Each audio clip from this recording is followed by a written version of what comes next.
एक समय पे जो है वो कांग्रेस पार्टी का प्रचार करते हैं।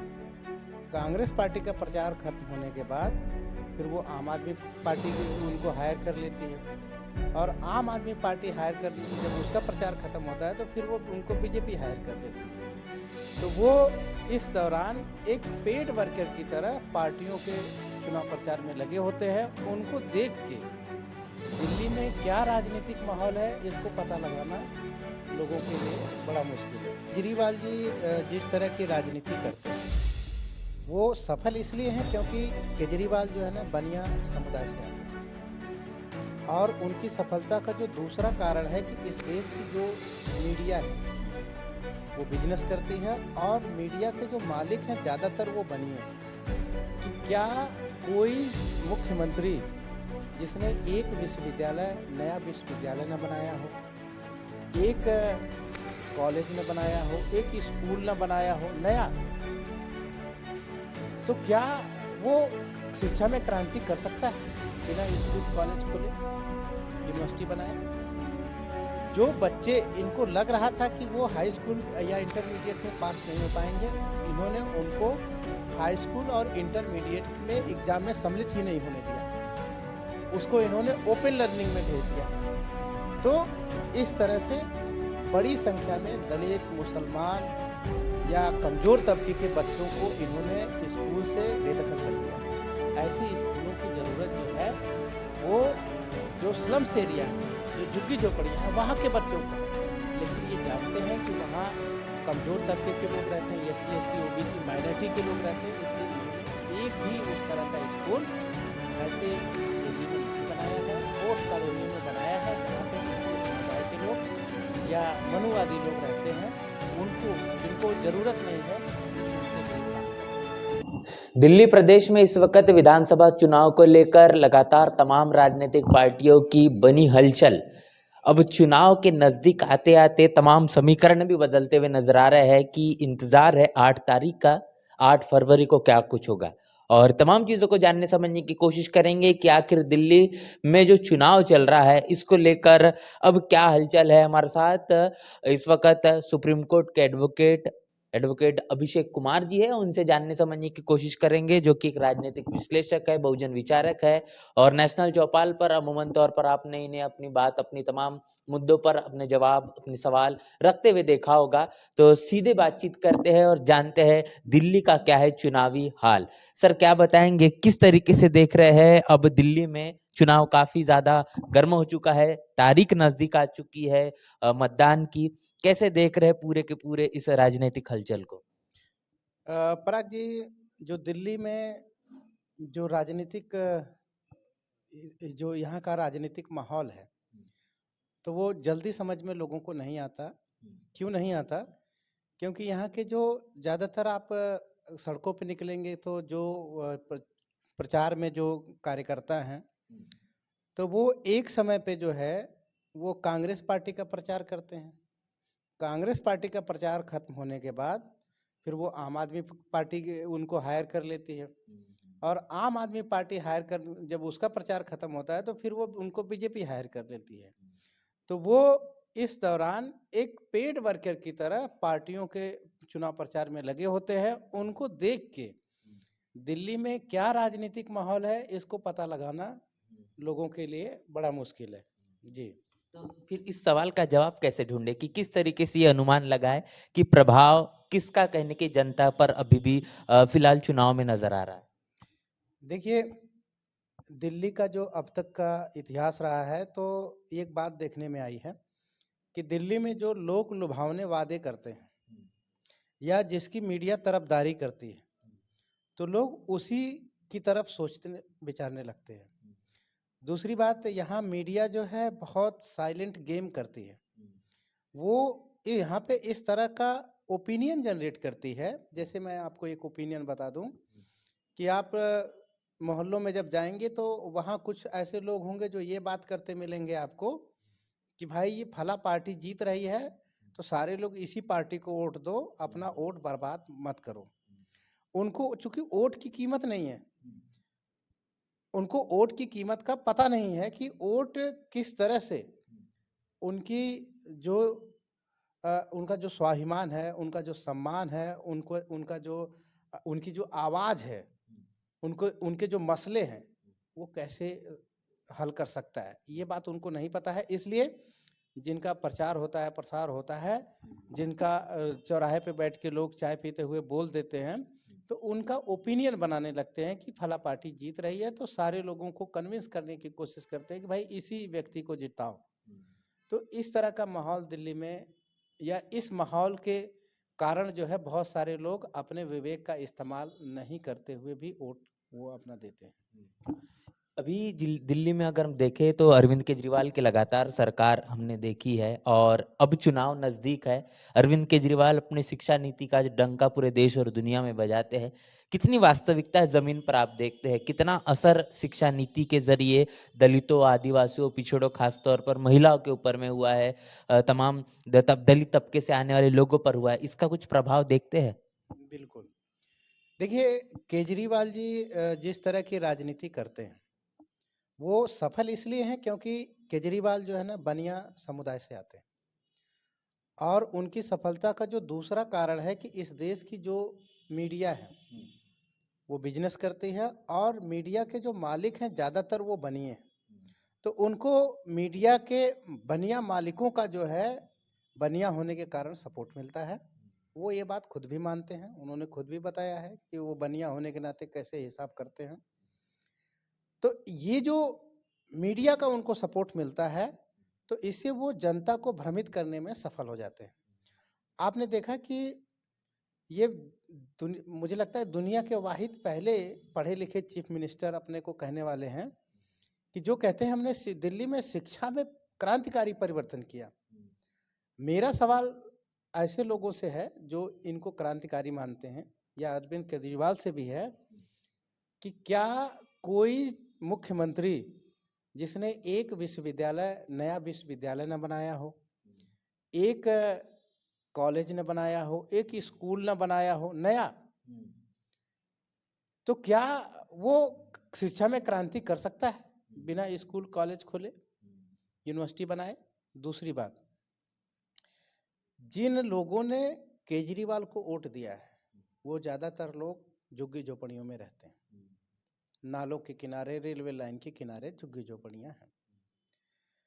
मैं ये दावे के साथ कहता हूँ कि कोई भी व्यक्ति इस दिल्ली का सर्वे कर ले और वो हमें ये बता दे कि केजरीवाल की सरकार ने कितने जो है ऐसे मॉडल स्कूल, जिस तरह की मॉडल स्कूल की केजरीवाल बात करते हैं, उस तरह का स्कूल इन झुग्गी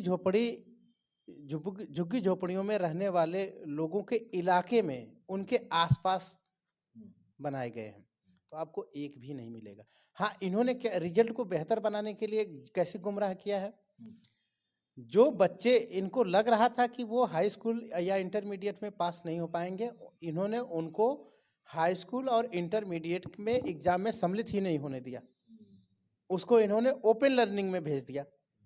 तो इस तरह से बड़ी संख्या में दलित, मुसलमान या कमजोर तबके के बच्चों को इन्होंने स्कूल से बेदखल कर दिया, ड्रॉप कर दिया, और अब ये कहते हैं कि हमने शिक्षा में सुधार किया है इसलिए रिजल्ट आया है। ये सरासर जो है बेईमानी है, क्योंकि ये मनुवादी हैं, इसलिए ये बेईमानी करने में हिचकते नहीं हैं। तो ये इनका शिक्षा का मॉडल है। ये इन्होंने जो एक आध स्कूल जो वीडियो में ये दिखाते हैं या विदेशियों को दिखाते हैं, वो सारे स्कूल वही हैं जहां पोर्स कॉलोनियां हैं। अगर उन कॉलोनियों में वैसे स्कूल न भी हों तो वहाँ के बच्चों को ऐसे स्कूल बहुत उपलब्ध हैं। ऐसे स्कूलों की ज़रूरत जो है वो जो स्लम्स एरिया हैं, जो झुग्गी झोपड़ियाँ हैं, वहाँ के बच्चों को है। लेकिन ये जानते हैं कि वहाँ कमज़ोर तबके के लोग रहते हैं, SC ST OBC माइनॉरिटी के लोग रहते हैं, इसलिए इन्होंने एक भी उस तरह का स्कूल ऐसे एरिया में नहीं बनाया है। पोर्स कॉलोनी में बनाया है जहाँ पे इनके समुदाय के लोग या मनुवादी लोग रहते हैं, उनको जिनको ज़रूरत नहीं है, ये उनके लिए काम कर रहे हैं। तो वास्तविकता के आधार पर देखें तो जो हालात है वो काफ़ी कुछ अलग है, आपका यही कहना है। दिल्ली में अगर बात करेंगे, अभी जो विधानसभा चुनाव चल रहे हैं इसमें 4 जो मुख्य पार्टियाँ लड़ रही है, जिसमें बीजेपी है जो राष्ट्रवाद की बात करती है, कांग्रेस की बात करेंगे तो कांग्रेस भी अपने अस्तित्व की लड़ाई लड़ते हुए दिखाई दे रही है। आम आदमी पार्टी तमाम फ्री की योजनाओं को लेकर फिर एक बार सत्ता वापसी में लेना चाहती है। बहुजन समाज पार्टी भी नजर आ रही है, वो भी व्यवस्था परिवर्तन की बात कर रही है। तो ऐसे में सवाल ये है कि आखिर जनता के दिलों में या जनता की पार्टी किसे माना जा रहा है और किसको लेकर अब लोगों की एक नई उम्मीद और पसंद दिखाई दे रही है? जहाँ तक जनता की पार्टी का अगर सवाल है तो जैसे लोकतंत्र की परिभाषा है कि by the people for the people to the people, जनता के द्वारा जनता के लिए, ठीक है। तो अगर इस लिहाज से देखेंगे तो पहली तो ये प्रायोरिटी देखनी चाहिए कि किसी भी पार्टी का सोर्स ऑफ फंडिंग क्या है, क्योंकि कोई भी आज तक देश आज़ादी के बाद से एक भी चुनाव ऐसा नहीं हुआ है जिसमें कांग्रेस पार्टी, भारतीय जनता पार्टी या और कोई मनुवादी पार्टी ने ऐसा मैनिफेस्टो प्रेजेंट किया हो जिसमें यह बताया हो कि वो पूंजीपतियों को इतना कर्जा देंगे, उनके लिए नीति बनाएंगे, या आज तक उन्होंने कोई ऐसा मैनिफेस्टो नहीं दिया है। लेकिन आप कोई भी अखबार पढ़िए, वो छमाही की रिपोर्ट होगी, तिमाही की रिपोर्ट होगी, उसमें यही सामने आता है कि पूंजीपतियों का जो है शुद्ध लाभ बढ़ रहा है। दूसरी बात, जब एनुअल रिपोर्ट आती है तो उसमें यह बताया जाता है कि भारत में इनकम गैप बढ़ रहा है, अमीर और अमीर हो रहा है और गरीब। तो ये सरकारें जो खेल करती हैं, और ये खेल किसके पीछे चलता है, ये चुनाव में मैनिफेस्टो के पीछे चलता है। मैनिफेस्टो गरीबों के लिए लिखे जाते हैं और फायदे अमीरों को दिए जाते हैं। कौन से अमीरों को दिए जाते हैं? वो अमीर जो इन पार्टियों को चंदा देते हैं, राजनीतिक फंडिंग करते हैं। अब आप देख लीजिए, अभी पिछले दिनों में जो है माननीय सुप्रीम कोर्ट ने इलेक्टोरल बॉन्ड का मुद्दा जो है हल किया, और उसने बताया ये गलत है। यानी कि ये पार्टियां गलत तरीके से पूंजीपतियों से पैसा लेके चुनावों को क्या है प्रभावित करती हैं। अगर उस इवेंट को आप देखेंगे तो बहुजन समाज पार्टी एक ऐसी पार्टी है जिसको न किसी पूंजीपति ने पैसा दिया, न उसको कोई इलेक्टोरल बॉन्ड रिसीव हुआ। और जब भी बहुजन समाज पार्टी की बात आती है तो बहुजन समाज पार्टी का आप हमेशा नाम सुनते होंगे कि इनके पदाधिकारी गांव-गांव में जाते हैं, लोगों के पास जाते हैं, गरीबों के पास जाते हैं, मजदूरों के पास जाते हैं, और हमेशा ये बताते हैं कि पार्टी को चलाने के लिए आपसे आर्थिक सहयोग की जरूरत है। तो ये अगर इस मामले में देखें तो अगर कि भाई कौन सी पार्टी है जो जनता की पार्टी, तो जो जनता जिस पार्टी को चलाती है वही जनता की पार्टी है। तो बहुजन समाज की जो फंडिंग है वो जनता द्वारा होती है, तो हम कह सकते हैं कि ये जनता की पार्टी। दूसरा भी देखना चाहिए पॉलिसी के लेवल पे। अगर आप प्राइवेटाइजेशन का बात करें, इस देश में प्राइवेटाइजेशन को इंट्रोड्यूस करने वाली जो सरकार है वो कांग्रेस पार्टी की सरकारें रही, लेकिन उस प्राइवेटाइजेशन को आगे और ज्यादा मजबूत करने वाली अगर कोई सरकार बनी है तो भारतीय जनता पार्टी की। और दिल्ली में केजरीवाल सरकार जो चुनाव के समय ये वादा करती है कि वो ठेकेदारी प्रथा का विरोध करेगी, लेकिन अगर आप सफाई कर्मियों के लिहाज से देखें, सफाई कर्मियों, यहाँ बहुत सारे दिल्ली में सफाई कर्मी लोग हैं, तो केजरीवाल की सरकार जो है मैनिफेस्टो में उनको परमानेंट करने की बात करती है, लेकिन 2 टर्म पूरा कर चुकी है, 10 साल से ज़्यादा हो रहे हैं, लेकिन आज तक उसने सफाई कर्मचारियों को जो है परमानेंट नहीं किया है। ठेकेदारी की प्रथा को जो है आम आदमी की पार्टी ने भी उसको काफ़ी सींचा है उसको। तो प्राइवेटाइजेशन के समर्थक केजरीवाल भी हैं, आम आदमी पार्टी भी है, कांग्रेस पार्टी भी है, बीजेपी भी पार्टी। और जितना प्राइवेटाइजेशन होगा उसमें पूंजीपतियों का मुनाफा तो होगा, लेकिन उसमें जो समाज के कमजोर तबके हैं उनकी पहली बात आर्थिक क्षमता घटेगी, उनका शोषण होगा और उनके मान सम्मान के साथ खिलवाड़ होगा। तो इस लिहाज से भी देखें तो कहीं ना कहीं इन तीनों पार्टियों का एक ही चरित्र है। और ऐसा चरित्र क्यों है? क्योंकि ये तीनों पार्टियां जातिवादी हिंदुओं के पैसे से या कारपोरेट से फंडिंग होती है, और इनके पॉलिसी मेकर जातिवादी हिंदू हैं जो जाति की व्यवस्था इस देश में है उसको बना के रखना चाहते हैं। इसलिए कोई भी व्यवस्था जो SC ST OBC माइनॉरिटी या कमजोर तबके को मजबूत कर सकती है, ये तीनों पार्टियां आज तक लागू नहीं करी हैं। जी। अ, जिस तरीके से अरविंद केजरीवाल के इस पूरे के पूरे चुनाव में रणनीतियाँ देखने को मिल रही है, वो लगातार फ्री की योजनाओं को लेकर ही लोगों के बीच जा रहे हैं। महिलाओं को 2100 रुपए देने की बात कर रहे हैं। यहाँ तक कि अगर उच्च शिक्षा के लिए बाबा साहब के नाम पर उन्होंने एक नई योजना लाई है, जो कि दलित तबके के लिए खास तौर पर उन्होंने कहा है। तो अब ऐसा नहीं लगता कि ये तमाम जो फ्री की योजना अरविंद केजरीवाल ला रहे हैं, आखिर ये पैसा या फिर इस तरीके से योजनाओं को देने के लिए जो मुफ्त की चीज़ें हैं, ये जुटा कहाँ से रहे? ये पैसा कहाँ से निकल कर आ रहा है? इसके पीछे का क्या वजह आपको लगती है? देखिए, इस देश में बहुजन समाज पार्टी ने राजनीति की दिशा और दशा दोनों बदली है। आप देखेंगे कि इस देश में मजदूरों, गरीबों, अल्पसंख्यकों के सहयोग से अगर उनकी कोई राष्ट्रीय पार्टी है तो वो बहुजन समाज पार्टी है। जो लोग इस देश में प्रधानी के इलेक्शन के बारे में नहीं सोचते थे, वो लोग आज राष्ट्रीय पार्टी चला रहे हैं बहुजन समाज पार्टी के रूप में।